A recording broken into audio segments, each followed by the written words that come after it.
Salam, vaxtınız xeyir əziz izləyicilərimiz, kanalımıza abunə olmağı unutmayın.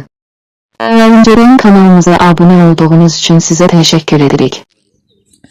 Salam, hər vaxtınız xeyir olsun. 102 Xəbər Info, Inform Xəbər TV izləyiciləri.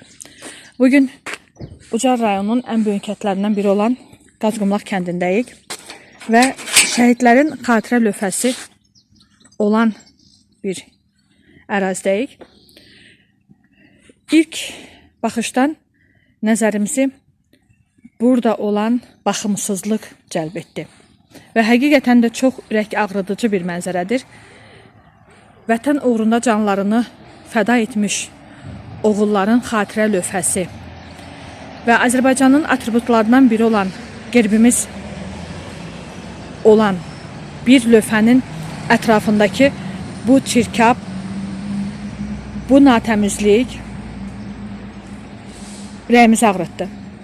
Mən anlaya bilmirəm. Deməli, Qazqumlaq kəndinin demək olar ki, mərkəzi hissəsində yerləşir bu xatirə lövhəsi və kənd xəstəxanasının lap yaxınında, kənd məktəbinin yaxınında və məlumdur ki, buradan hər gün yüzlərlə insanlar keçir. Yəni, onlar bu natəmizliyi görmürlərmi? Dəfələrlə çəkilir, dəfələrlə deyilir, dəfələrlə işıqlandırılır.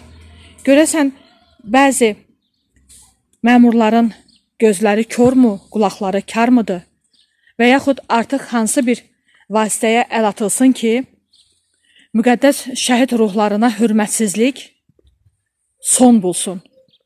İndi biz kənd icra nümayəndəsi ilə əlaqə saxlamağa çalışırıq və burada baş verən bu xoşagəlməz və çox negativ bir halın tez bir zamanda həllini tapması üçün əlimizdən gələni əsirgəməmək fikrindəyik.